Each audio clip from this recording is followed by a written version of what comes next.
Hey everyone, welcome back. The DramaBox stopped working right after you updated your iPhone to a new iOS version. Here's a quick fix. First, restart your iPhone completely. Hold the side button and the volume down at the same time. Slide to power off, wait 30 seconds, and then turn it back on.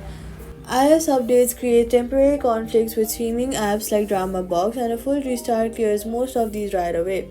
After restarting, go ahead and open the App Store and tap on your profile picture at the top right corner.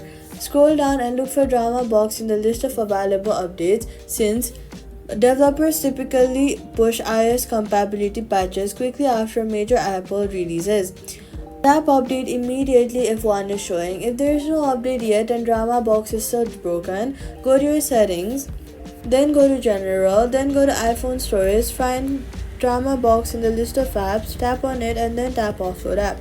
After offloading it, go to the App Store, search for DramaBox and reinstall it fresh from the App Store to get a clean build and a current for your current iOS. So all you've got to do is restart your iPhone, check the App Store for a DramaBox update, offload and reinstall if needed. DramaBox works on your new iOS and that's it. Subscribe.